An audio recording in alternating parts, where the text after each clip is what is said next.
Hello everyone, welcome to another installment of our mythology saga on this channel. Today we are going to have a slightly different approach to mythology because we are going to talk about a mysterious disappeared continent.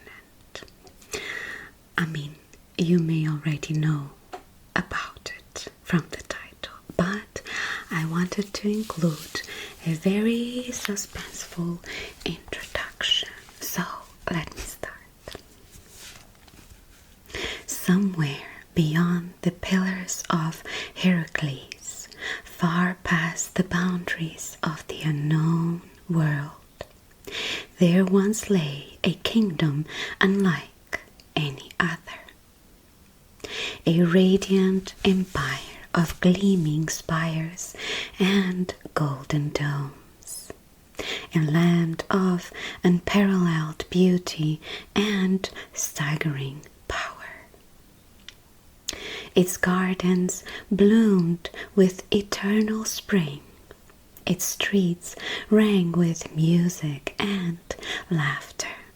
Its people lived in harmony with the gods for a time.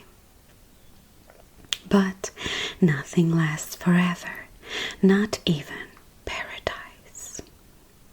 For beneath the beauty, pride took root, and with pride came the fall.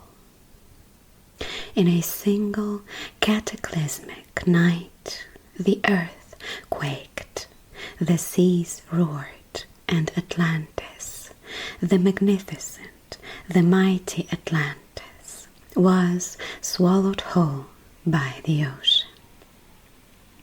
Vanished without a trace, lost to time and to memory. But the legend lived on. This is a story of Atlantis, the greatest mystery never found.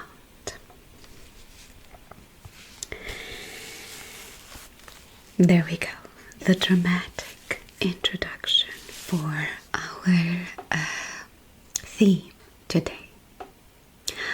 I have heard about Atlantis such a long time ago. And I mean, obviously, unless you live under a rock, I feel like everyone has heard about Atlantis. And there was this, again, like this magic behind the whole lost continent, this lost island, this magnificent civilization, etc., etc. And I always wondered, like, what is it, right? What is it? Where did that story come from? How did it become so popular? Again, at least in circles that I navigate, but I mean, obviously it is also popular in culture in general. There are books written about it, there are movies made about it, and I feel like from all the lost continents that people ever or have been ever mentioned, Atlantis is the most famous one. Anyway, but let us continue with this. To understand Atlantis, we must go back over 2,000 years to ancient Athens. There, in the heart of Greece, lived a man whose words would echo across millennia, the philosopher Plato. In two of his dialogues, Timaeus and Critias, Plato describes a conversation between his ancestor Solon and an Egyptian priest. They speak of an island nation far to the west, beyond the Pillars of Heracles, in the open Atlantic. So, Pillars of Heracles, from our understanding, is the Strait of Gibraltar. And if you've never seen pictures of Gibraltar, it's quite a towering structure. There's a stone there as well that is quite famous. But anyway, that could be considered where the Pillars of Heracles physically are, which means if it is beyond the Pillars of Heracles, or in this case, the Strait of Gibraltar, the island or the continent should be in the Atlantic. Atlantis, he said, was vast, larger than Libya and Asia Minor combined, a place of astonishing wealth and sophistication. Towering buildings, canals carved by human hands, and palaces plated in gold and silver. Its rulers were said to be descended from the god of Poseidon himself, and their civilization was built on divine order, harmony, and justice. But as centuries passed, the Atlanteans lost their way. Consumed by greed, ambition, and the hunger for conquest, they turned from wisdom to war.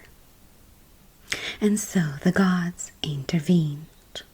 With fire and flood, they erased Atlantis from the face of the earth. All that remained was the story. But was Plato recounting just an ancient history or crafting an allegory? He never told us. So this is there are some historians that say that since Plato wrote about so many allegories in his works, and that he even adapted people or people's opinions or what they used to think or say, there is a theory that Socrates, which supposedly was Plato's teacher, didn't really exist, and that Plato created him to basically help with his own philosophies and his own opinions and views. In any case, this made people think that many things that Plato spoke and wrote about may be non-existent. From my point of view, Socrates did exist, because Plato was not the only one who wrote about him, and obviously not just in a philosophical context, but also a historical one and practical one. And also, I've recently been to Athens, and on a hill next to Acropolis, there's Acropolis is on a hill, right? And there's another hill right next to it. There are quite a few things there as well. In any case, but one of the things that were there is Socrates, so the prison of Socrates. That's what I want to say, okay? So basically, I would say that I don't know, like the authorities of Athens would not go as far as placing a location, and it's an actual prison. You can see it. If Socrates wasn't a real person. So there you go. How much credibility does that give to Plato, saying that Atlantis was a real thing instead of being an allegory? We don't know. We don't know, although Plato is one of my favorite philosophers, and I would like to believe that he was, again, just recounting a story that was told to him. Anyway,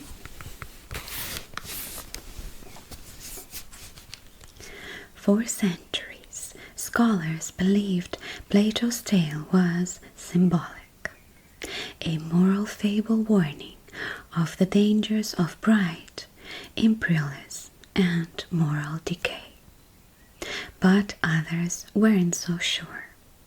What if Plato had access to older records? What if Atlantis wasn't a parable but a memory? Some historians point to real catastrophes from the distant past. One civilization stands out, the Minoans. Centered on the island of Crete, the Minoan people were highly advanced. They built places with running water, created exquisite art, and engaged in complex trade networks. Then, around 1600 BCE, something unimaginable happened. A nearby volcanic island of Thera, modern-day Santorini, erupted with the force of hundreds of atomic bombs. Ash darkened the skies, and tsunamis swept through the Aegean Sea. Most of the Minoan cities collapsed. It was sudden, violent, and world-changing. Could this have been the seed of Plato's stories? Was Atlantis Minoan? Or just a coincidence? Or perhaps a clue? So there we go. This could have been really the story where the source of Atlantis, of the legend, or the legend of Atlantis, comes from. It is again local to Plato, or local, I mean it's very close to Plato's location.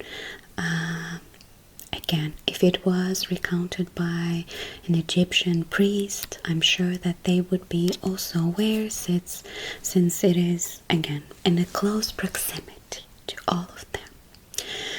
However, these are not my opinions, okay?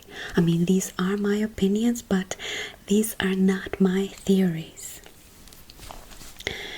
But there could be, the story of Atlantis could be related to the land or the continents, or again islands that were of a considerate size, that were again flooded with the end of the Ice Age. So we have our last Ice Age. It is a bit more difficult to believe that at the end of the Ice Age there would have been a considerably advanced civilization. However, as impossible as it may sound, they may have been advanced for the people that were living in caves back when Ice Age was ongoing, right? So this could have been an island in Atlantic. It could have been at the level of equator where the ice was not and the weather was not as aggressive, because obviously during the Ice Age a big part of our ocean was frozen, and therefore it revealed all the lands that were basically on a level where they could be revealed with that amount of water being frozen, if that makes sense. Anyway, that's why I have a script for us today, because first of all, I don't want people saying that I'm just lost during my videos, and second of all, because I am lost during my videos. So anyway, this obviously does go to the limit of possible, right? Again, it might have been a advanced civilization comparing to the people living in the caves. But again, how did these people living in the caves know about them? So it's it's a difficult question to answer, but the story could come from there. And even more, let's add another level of impossibility to this whole story. As you may know, our continents are the way they are today, but they were not always like that. We all have heard at least once about the supercontinent of Pangaea. It was the continent where most of our continents were connected. And there's a very interesting website and of course other resources that you can check. But basically the website, you can include a location there and then go back in time and see how that location looked and what was around it, or even if it actually was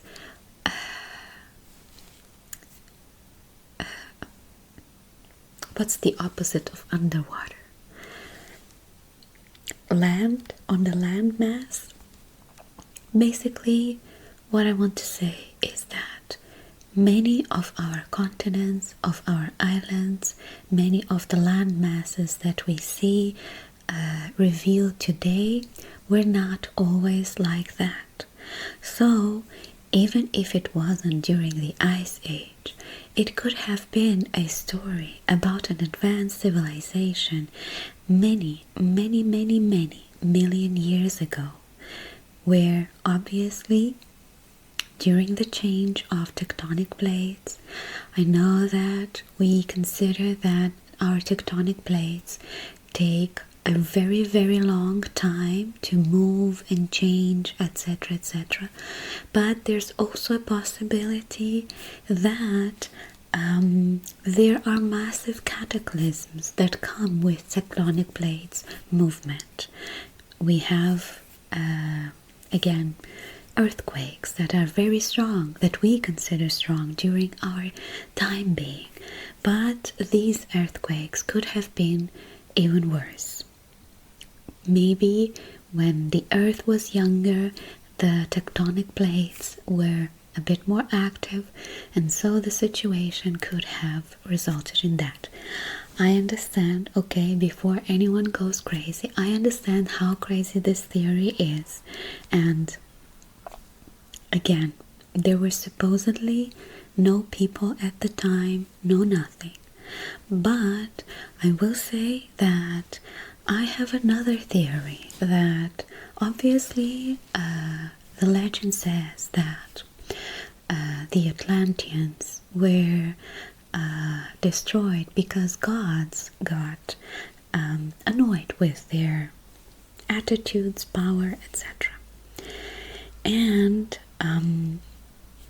we could compare the gods to, I don't know, someone from outside our world, someone who came to Earth and perhaps even created our first civilizations. Maybe that's someone that got annoyed with how these civilizations were acting and decided to start and restart them again. So, I don't know. I really don't know. Obviously, all these theories, maybe the Ice Age one is not as crazy as the one with the continents and, you know, the whole tectonic plates and the civilization of Atlantis having millions and millions and millions of years. But I just find this story interesting, and in my brain I try to run all the possibilities, however crazy they may sound. But before I go into anything more crazy, let me continue reading. For over 1,000 years, the legend of Atlantis lay buried, forgotten in dusty manuscripts and half-remembered myths, until the world changed. During the Renaissance, scholars in Europe began discovering the works of the ancient Greeks, and as they turned Plato's pages, they found Atlantis waiting for them. At the same time, explorers were sailing into uncharted waters, uncovering vast new lands across the oceans. The Americas, once unknown, were suddenly very much real.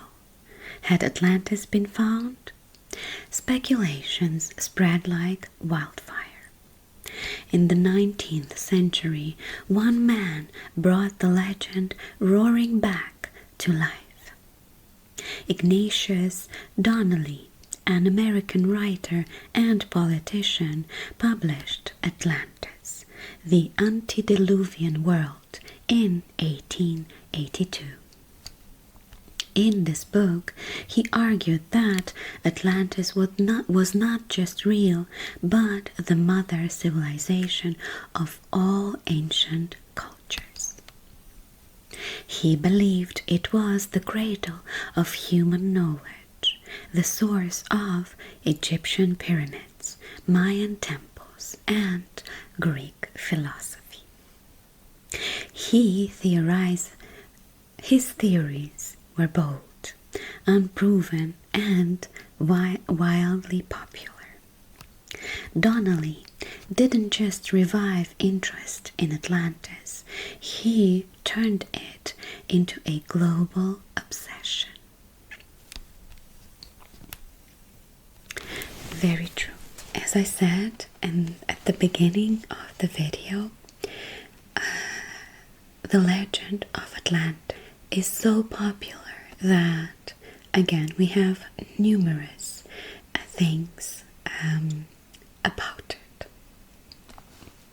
Unfortunately, again, we lost a lot of knowledge. Sometimes I wonder what libraries of Alexandria or Nineveh, which was a library in Babylonian Empire, I'm not quite sure, but it's around maybe Persian, maybe Babylonian, one of those. I can't quite remember now, but I wonder what those libraries had that we will never have access to. And not only that, I mean, so many things have changed since the time where this Egyptian priest could tell the story to a traveler from Greece, and then this traveler from Greece would share this story with his nephew. Anyway, in between then and Renaissance, we have the Dark Ages. And as much as it pains me to think what we lost during that time of Dark Ages, where the societal structure and of course figures in power were not very much flexible or allowing to study these things history-wise or otherwise anything. Again, Dark Ages are called Dark Ages for a reason, and I'm so happy that they are gone. Although sometimes I wonder if people really learned their lesson. Anywho, but what I wanted to say is, even though Dark Ages were bad, I really think that the information that we lost from civilizations that we consider to be the most ancient ones, so again, Sumerian, Babylonian, all of those, Egyptian, Persian, all of those, Chinese, the empires that raised so long ago and stood the test of time. But of course, the artifacts, the records did not. And that's why I really like mythology, because somehow deep inside I want to believe that a part of the mythology is somehow historical. It may be a metaphor, again, like an allegory, right? But is somehow historical. And that's why I am so fascinated by all of these stories.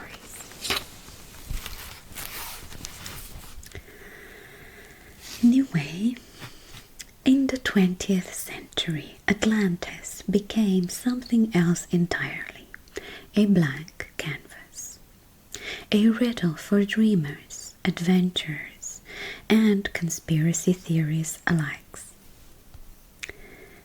Conspiracy theorists alike. With no confirmed location, speculations exploded. Was Atlantis the remains of Santorini, or the mysterious reshard structure, a massive circular formation in the heart of the Sahara Desert? Some claimed it was buried beneath the Caribbean or hidden under the polar ice of Antarctica.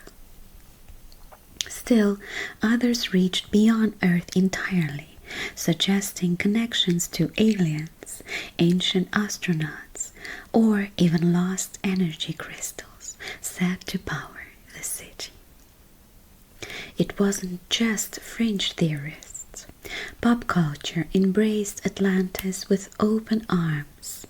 In films, animation, and comic books, Atlantis became a lost superpower, a magical kingdom beneath the sea, a place where science met sorcery, where gods once walked. From Disney's Atlantis to Marvel's Namor, the legend lived on, shifting, changing, adapting. Everywhere, and yet still nowhere. Despite centuries of searching, despite advanced sonar ocean floor mapping and satellite imagery, nor no verifiable trace of Atlantis has ever been found. Modern scientists generally agree Atlantis, as described by Plato, was very much likely a myth, a moral story wrapped in epic details, a warning, not a memory. But even science can't fully put the legend to rest. Why? Because we still want it to be true. Because every time we look into the ocean, we wonder, what if we missed something? Again, I am not quite sure if it is just an allegory that Plato wrote about. I love his allegory about cave. I first read about him in high school. I did not like philosophy in high school. I almost failed philosophy in high school. On one of my tests, my philosophy, maybe I should not say it. You know what? I bet nobody from my high school watches my videos. But in one of my philosophy tests, I was struggling, like you can clearly see it on my face. And my teacher came to me and he wrote a few bullet points to help me. Okay? So the situation was bad. But anyway, after the whole philosophy in school fiasco, during my last, it was my last summer.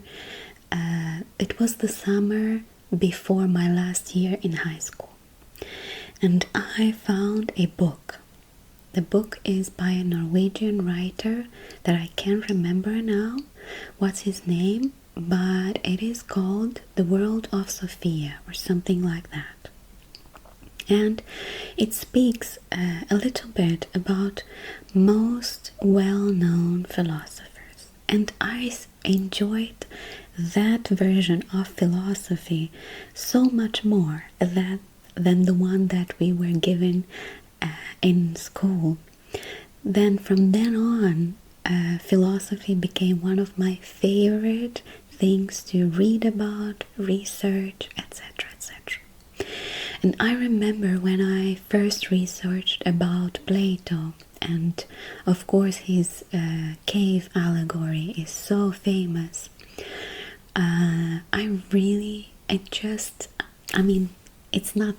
Maybe it's not that deep for you, but for me, who was a 16 or 17 years old, that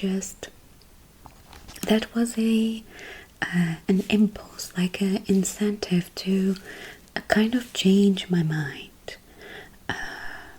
Anyway, I will not go too much into that whole situation, but just to say that, of course, it can be an allegory. It can be just something that Plato wanted to teach us. I understand that very much. But again, having that magic of thinking that not everything in the world is black and white. There are so many things that we don't know. There are so many things that are being hidden from us, or were hidden from us by being destroyed, or again, just withered with time as well. And so, from my perspective, of course, I will never go against something related to health, or something that would actually prejudice or impact in a negative way people's well-being and health. Not me thinking that I'm having this mind-blowing monologue and of course there's a plane interrupting me. Maybe that's for the best. In any case, what I wanted to say is that I am a science person.